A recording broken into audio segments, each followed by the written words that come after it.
آج آپ نے جانتے ہیں کلیمہ محسن نقوی نے پریس کانفرنس کی،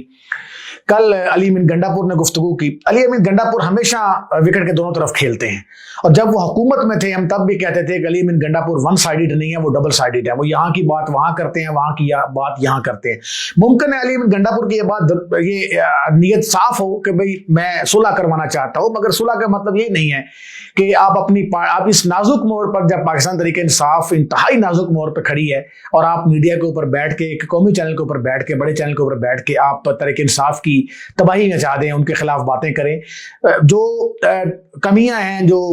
غلطیاں ہیں، وہ ہر سیاسی جماعت سے ہوتی ہیں، سیاسی جماعت کے اندر ہیں بھی، مگر علی امین گنڈاپور کو اس طرح میڈیا کے اوپر بیٹھ کر اس صورتحال کے معاملے میں اتنی سخت سٹیٹمنٹ نہیں دینی چاہیے تھی، جس پر ظاہر ہے تحریک انصاف کے اندر سے آوازیں اٹھنا شروع ہو گئی ہیں کہ علی امین گنڈاپور جو ہیں، آج بھی جب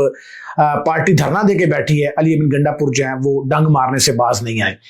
اس کے ساتھ ہی علیمہ خان کے جو بیان بازی ہے، اب محسن نقوی صاحب کہتے ہیں کہ علیمہ خان نے کی وجہ سے جو ٹریٹمنٹ ہے وہ 2-3 دن لیٹ ہوا، تو علیمہ خان کے بارے میں بھی پاکستان تحریک انصاف کے اندر سے لوگ کہتے ہیں کہ یہ پتہ نہیں کیوں اپنی سیاست چمکانے کی وجہ سے سیاست چمکا رہی ہیں اور بار بار ان فیصلوں کو ویٹو کرتی ہیں جو حکومت کی طرف سے آتے ہیں یا عمران خان کی طرف سے آتے ہیں، تو علیمہ خان کے اوپر بھی تحفظات ہیں بہت زیادہ۔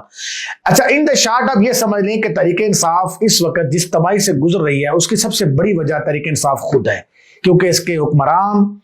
علیمہ خان، سلمان اکرم راجہ، بیرسٹر گوہر، علی امین گنڈاپور، سہیل افریدی، یہ سارے کے سارے، ان سب کے بیانات آپ اٹھا لیں، ان تمام لوگوں کے بیانات کے اندر تضاد ہوگا۔ جب اتنے بڑے لیول پہ جب پارٹی کرش ہو چکی ہے، پارٹی کا چیئرمین اندر ہے، پاکستان میں پارٹی کے چند لوگ باہر بیٹھے ہیں، اگر وہی لوگ یہ کام کرنا شروع ہو جائیں گے تو پارٹی کہاں جائے گی؟ ہمیں عمران خان کی صحت پر پوری ہمدردی ہے، اور میں نے بار بار اس کے اوپر بات کی کہ عمران خان ایک قومی ہیرو ہیں، اور موجودہ سیاسی نظام کے اندر ایک واحد جو امید کی کرن ہے وہ عمران خان ہے، اس میں کوئی دو رائے نہیں ہے۔ مگر اس وقت جس صورتحال سے وہ گزر رہے ہیں، محسن نقوی کی بات 100% درست ہے کہ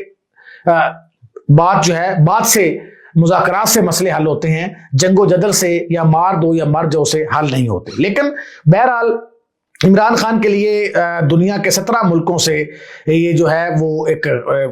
کپتانوں نے خط لکھا، جس میں آسٹریلیا ہے، بھارت ہے، ویسٹ انڈیز ہے، نیوزی لینڈ ہے، اور ان تمام ملکوں سے جو خط آیا اس سے مراد یہی ہے کہ عمران خان ایک نہ صرف پاکستانی بلکہ عالمی سطح پر ایک ہیرو کی شخصیت رکھتا ہے، وہ ایک کرشماتی شخصیت ہے، اس کے ساتھ محبت والا سلوک ہونا چاہیے۔